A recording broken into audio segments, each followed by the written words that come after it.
जो दूसरों के द्वारा कहे गए कठोर वचनों को सह लेता है, उलटकर क्रोध नहीं करता है, अपनी निंदा को सह लेता है, अपने तिरस्कार को सह लेता है, समझना चाहिए अपने तिरस्कार को सह लेता है, समझना चाहिए उस भाग्यशाली व्यक्ति ने संपूर्ण संसार पर विजय प्राप्त कर ली। इसका मतलब है नागिया जी कि इस संसार का सबसे बड़ा वीर वही है जो क्रोध को जीत लेता है, जो निंदा को तिरस्कार को सहन कर लेता है। अब महाप्रभु जी ने तो सन्मानम कलयाति घोर गर्लम नीचापमानम सुना है, जो सवार को नरक में ले जाकर ही ठौर देता है।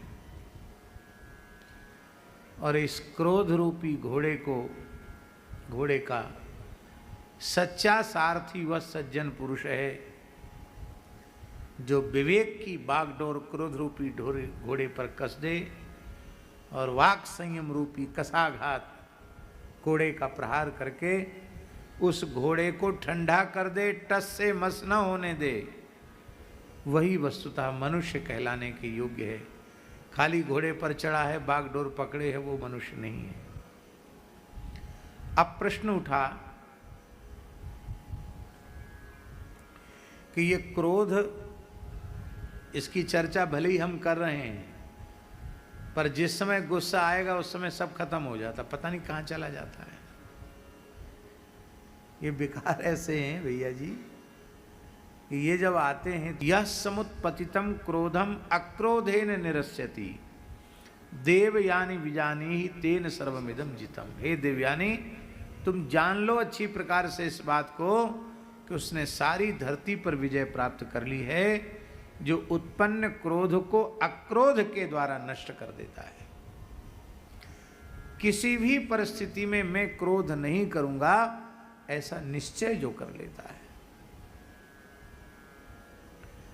और हम आपको क्या कहें, ये संपूर्ण दिव्य सद्गुण दास ने पूज्य गुरुदेव श्री भक्तमाली जी महाराज में अत्यंत निकट रह करके देखे।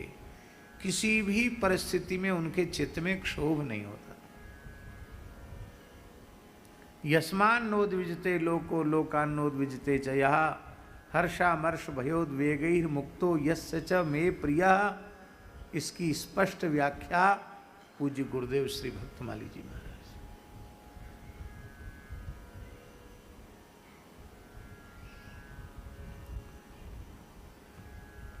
आज से लगभग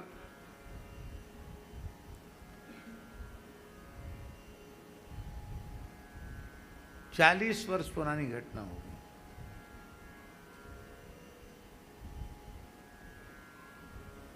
एक संत 5,000 रुपए दे गए हमको। कितने? महाराज जी के पास बैंक भी चलता था। उस बैंक में 24 घंटे में 1 मिनट की छुट्टी नहीं होती थी। जब तक महाराज जी उपलब्ध हैं तब तक उनका बैंक चालू है। जो अब महात्मा भी ऐसे नोट बदलने आते थे नागिया जी कि एक नोट आधा नोट 50 का और आधा नोट 100 का, आधा गायब। कहते महाराज चल जाएंगे? कहते बहुत बढ़िया से चलेंगे। तुरंत नए नए 150 रुपये उसको निकाल के दे देते। ऐसे नोट आते थे जो बट्टे में भी नहीं चल सकते। बट्टा में चल जाते ना, बट्टे में नहीं चलते। और ऐसी विचित्र बैंक थी बाबा। श्री मनसुखलाल जी साल में एक बार जाते थे बाहर रामचरितमानस के पाठ के लिए, तो पैसा जमा कर देते। ज़्यादा पैसा नहीं मिलता था, 200 रुपये, 250 रुपये, 500 रुपये, ज़्यादा से ज़्यादा महाराज जी के पास जमा कर देते। और हर मंगलवार शनिवार को आधा किलो पेड़ा, एक फूलमाला, सिंदूर, एक चमेली के तेल की शीशी हनुमान जी को चूल्हा चढ़ाने के लिए, उसके लिए महाराज जी से 100 रुपये में हो जाता था, 100, 150, 100, 125 रुपये में। तो महाराज जी उनको देते और कहते, और वो कहते बाबा कहे हमारे खाते में से काट लेना। तो महाराज जी कलम उठा के कहते हाँ काट लिए। अब 500 रुपये ख़त्म होने में कितना समय लगेगा? 4 मंगलवार आते, 4 शनिवार आते।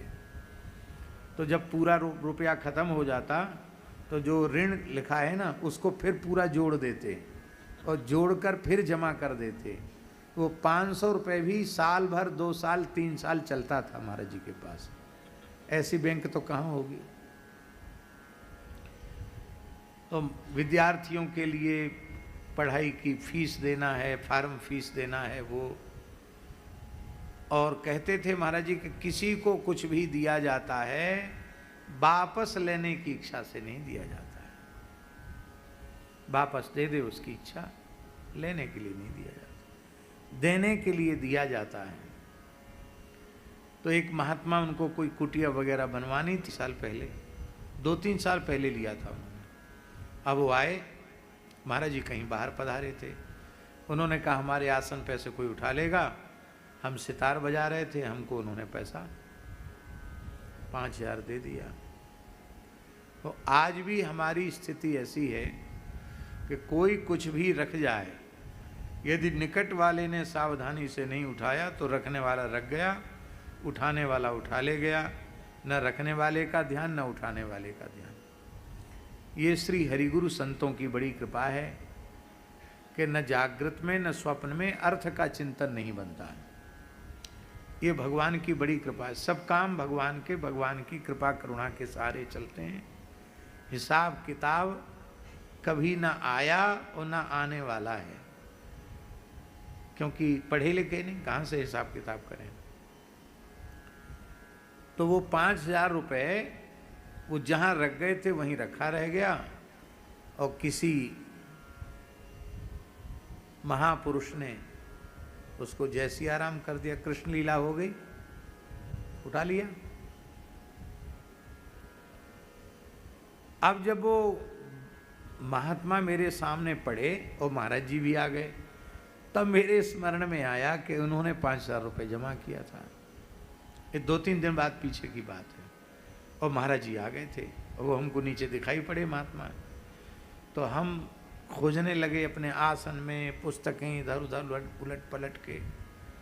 तो महाराज जी बोले पंडित जी, स्वाध्याय और साधन दोनों का परित्याग करके किस प्रपंच में लगे हो?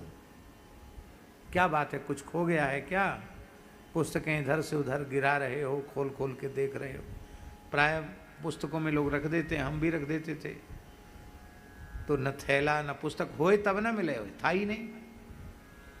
तो हमने डरते डरते कहा महाराज जी अमुक महात्मा पैसा ले गए थे, वो तो दे गए 2-3 दिन पहले, लेकिन हमसे बड़ी भूल हो गई, कोई उठा ले गया।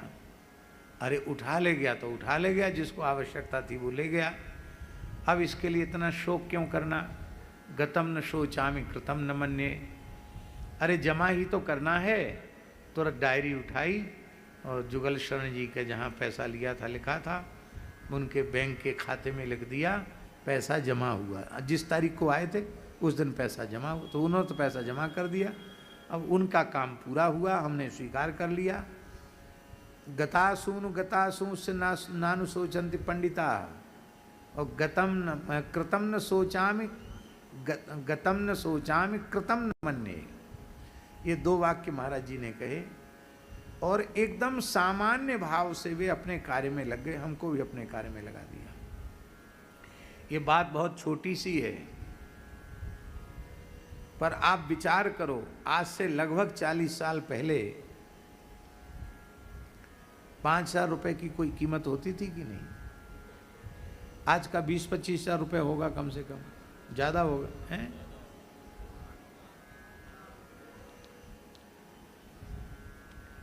और इतनी बड़ी राशि को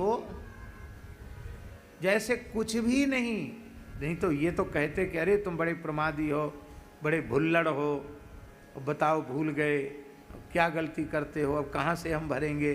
कुछ नहीं, एक वाक्य नहीं कहा, तनिक भी क्रोध नहीं आया तत्काल। किसी भी परिस्थिति में क्रोध नहीं।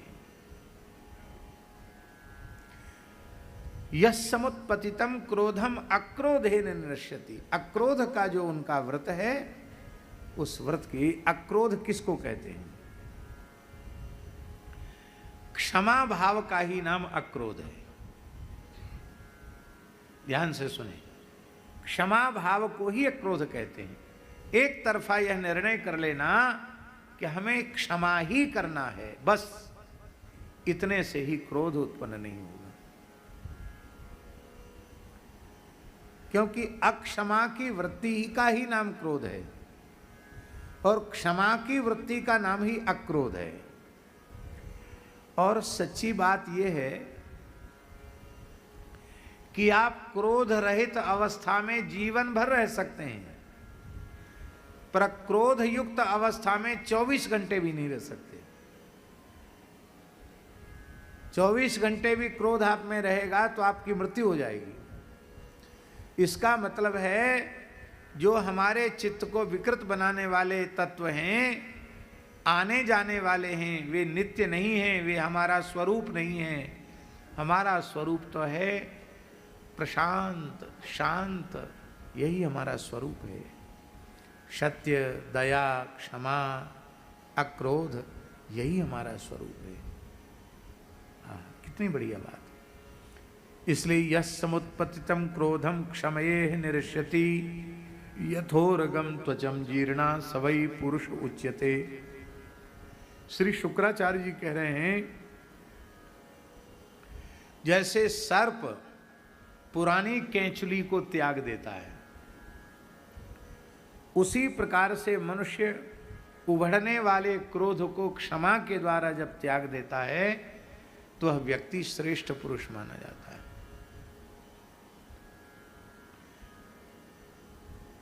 अपमान नाम की कोई वस्तु संसार में नहीं है। फिर से सुने, अपमान नाम की कोई वस्तु संसार में नहीं है।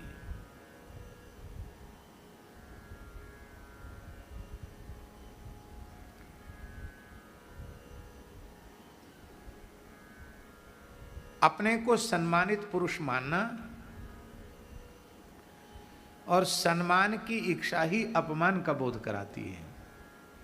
हम सम्मान की इच्छा का त्याग कर दें कि हमारे पुत्र करें सम्मान, तो न करें तो न करें।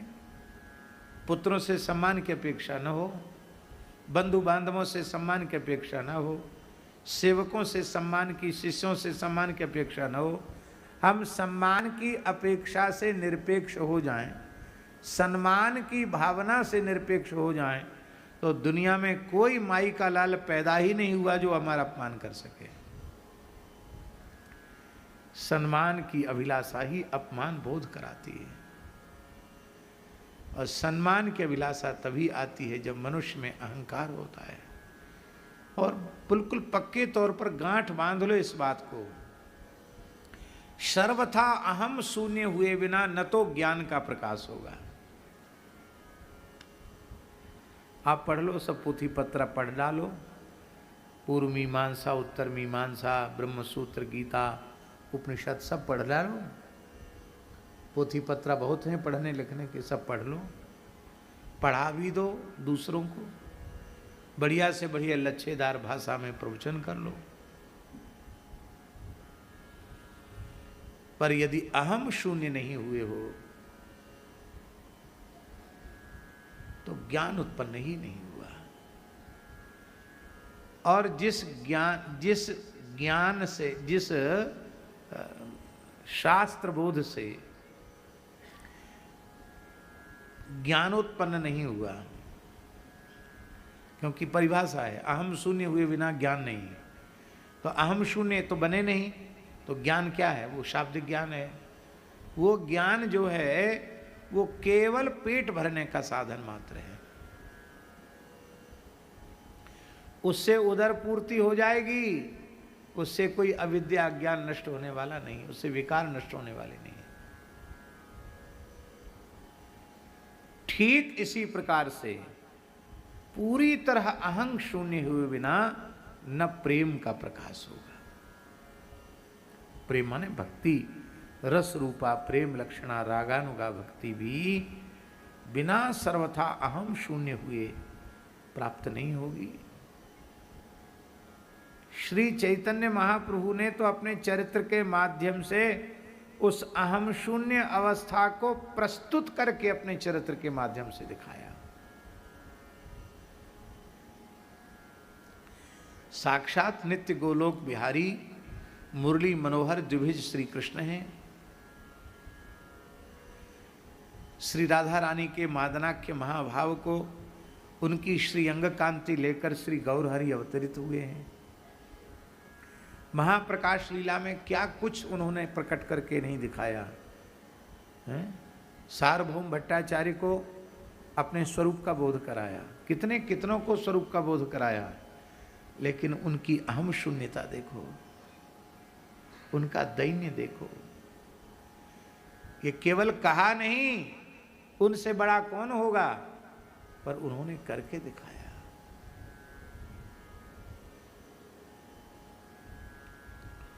क्रोध के मूल में अहंकार है, और अहंकार जब तक है तब तक न ज्ञान है न भक्ति है।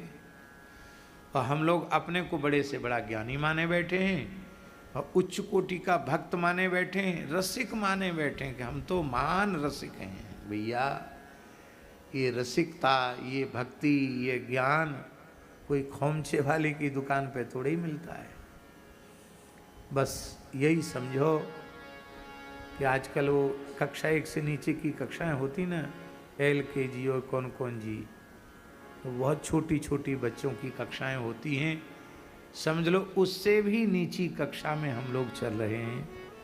केवल गुरु महाराज की कृपा से तिलक लगाना सीखे हैं, तुलसी बांधना सीखे हैं, भूले भटके कुछ हरिनाम करना सीखे हैं, बस इतना।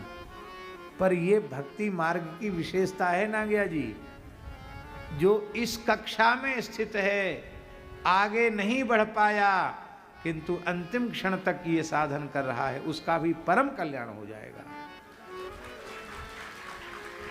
ये बहुत ऊंची बात है। यह संधारयते मन्युम योतिवादास्ति तिक्षते यश्च तप्तो न तपति दृढ़म सोर्थस्य भाजनम।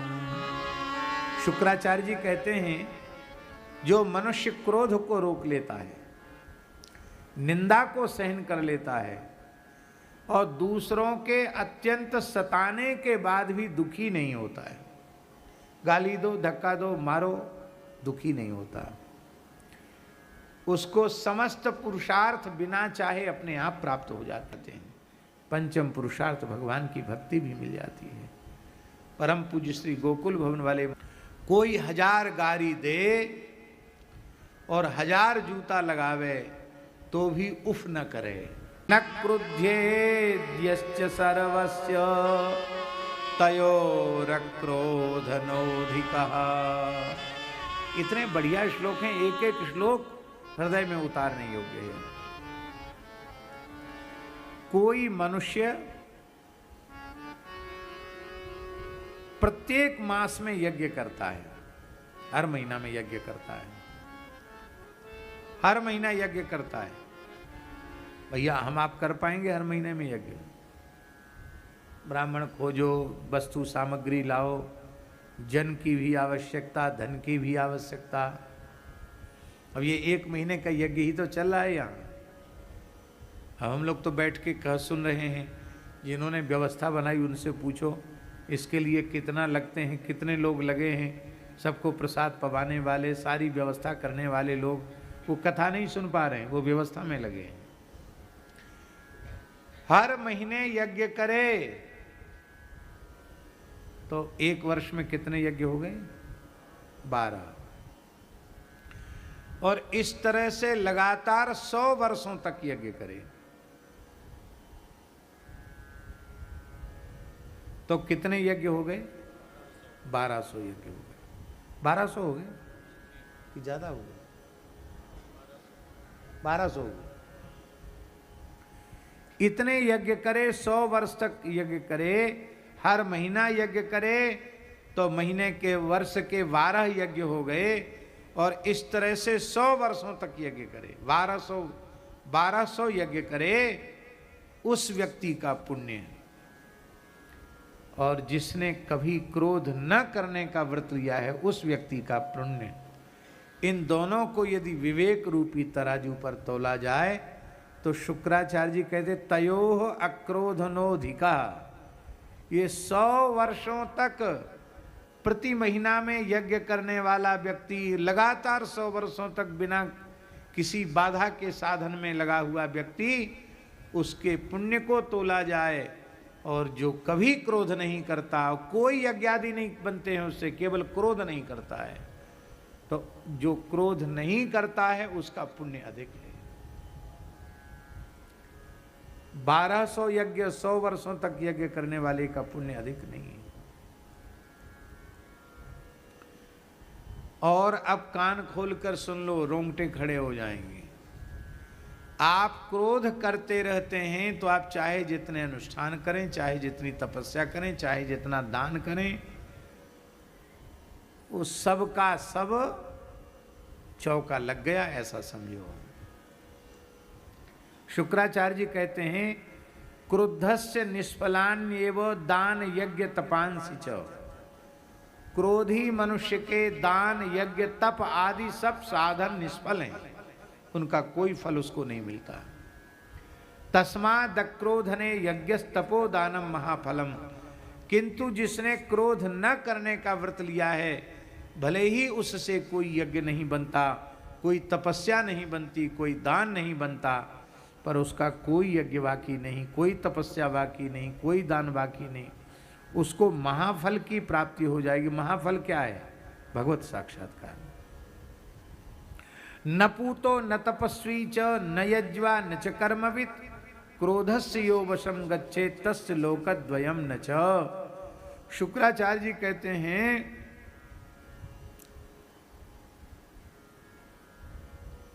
वह व्यक्ति पवित्र नहीं है, चाहे जितनी तपस्या करे, चाहे जितना यज्ञ करे, चाहे जितना कर्मकांड करे, जो क्रोध के अधीन हो जाता है उसकी तपस्या का, उसके यज्ञ का, उसके कर्मकांड का उसे कोई फल नहीं मिलेगा।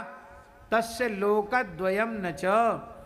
उसको उसके दोनों लोक नष्ट हो जाएंगे, यह लोक भी नष्ट हो जाएगा, अब परलोक भी नष्ट हो जाएगा। इतनी बुरी चीज क्रोध है, फिर भी हम अपने क्रोध को पाल पोस के रखते हैं, और रखते नहीं, गांठ बांध के और रखते हैं। बस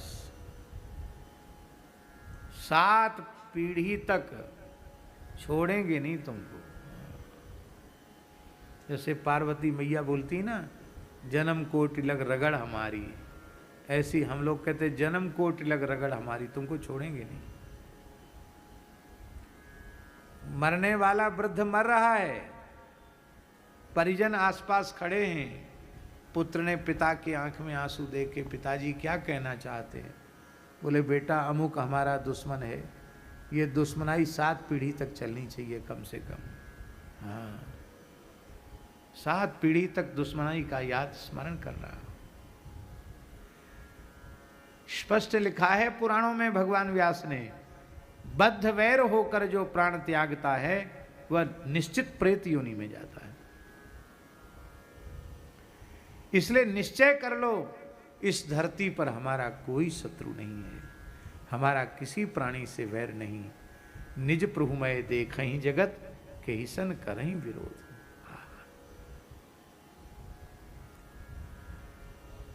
पुत्र भृत्य सुहृन् मित्रम मित्र भार्या धर्मश्च सत्यता तस्यैतान् न्यपयास्यन्ति क्रोधशीलस्य निश्चितम। क्रोध करने का स्वभाव जिसने बना लिया है, उस व्यक्ति के पुत्र उसको छोड़ के चले जाते हैं। ज़्यादा गुस्सा करो तो लड़के आपसे छोड़ के चले जाएंगे, तो सबको शांति में जीना है, रोज रोज की झंझट कौन सुनेगा। सेवक भी ज़्यादा क्रोध करने वाले स्वामी के पास नहीं रह सकते। आपके हितैषी नहीं रह सकते, मित्र नहीं रह सकते। कहाँ तक कहें, अधिक क्रोध करने वाले की पत्नी भी उसके पास नहीं रहती, उसको छोड़ के चली जाती है। चलो बोले बेटा चला जाए कोई बात नहीं, सेवक चला जाए कोई बात नहीं, भाई बंद छोड़ के चले जाएं क्रोध के कारण कोई बात नहीं। आगे की बात है, धर्म भी उसको छोड़ के चला जाता है और सत्य भी उसको छोड़कर चला जाता है। इसलिए जो क्रोध करता है उसमें न धर्म है न उसमें सत्य है। काम ऐसा करो कि अपना भी भला हो, दूसरों का भला हो। और क्रोध से दूसरे का, जिस पर क्रोध किया जा रहा है उसका कितना बुरा होगा ये तो कुछ नहीं, क्रोध करने वाले का बुरा पहले हो जाता है, क्रोध करने वाले का अनिष्ट पहले हो जाता है। जिस पर क्रोध किया गया उसका तो क्या बुरा होगा, अपना बुरा पहले हो गया।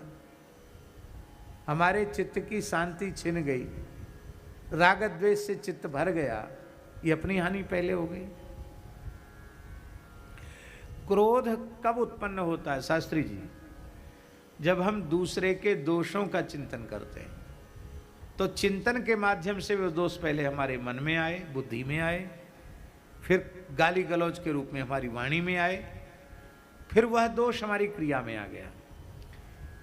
जिस व्यक्ति में दोष है उसका तो दोष यथावत रहा आया, और हमने मुफ्त में उसके सारे दोषों को अपने भीतर स्थापित कर लिया। इतनी बुरी वस्तु है क्रोध। क्रोध नहीं करना। यत् कुमाराः कुमार्यश्च बहिरंग कुर्युर्चेतसः न तत्प्राज्ञो न कुर्वीत न विदुस्ते बलाबलम। महाराज जी कहाँ तक कहा जाए, श्री शुक्राचार्य जी महाराज कहते हैं अबोध बालक बालिकाएं अज्ञानवश आपस में लड़ाई झगड़ा करते हैं, और यदि अब लड़ाई झगड़ा करते तो हैं छोटे छोटे बच्चे, लेकिन बाद में उनमें राग द्वेष के संस्कार रह नहीं जाते, फिर प्रेम से एक दूसरे का मिट्टी का घरौंदा उजाड़ देंगे, मारपीट भी हो जाएगी, धक्का मुक्की हो जाएगी, अब फिर थोड़ी देर में फिर खेलने लग जाएंगे। यदि आप वयसाधिक होकर, प्रौढ़ होकर, युवान होकर या वृद्ध होकर भी क्रोध करते हैं तो आप तो बच्चों से गए भी थे। आपसे बच्चे अच्छे हैं कि क्रोध करने के बाद उसको भुला देते हैं, वो क्रोध को रखते नहीं, और तुमने क्रोध की गांठ बांध ली। सच्ची बात है, विकारों के संस्कार बालकों में बड़े ही भरते हैं। काम के, क्रोध के, लोभ के, मोह के, मात्सर्य के जितने विकार हैं वो बड़ों के द्वारा ही छोटों में स्थापित किए जाते हैं। है उससे नहीं बोलना, झगड़ा है हमारा, उसका लड़ाई है, उस बालक के मन में द्वेष को भर दिया, बैर को भर दिया।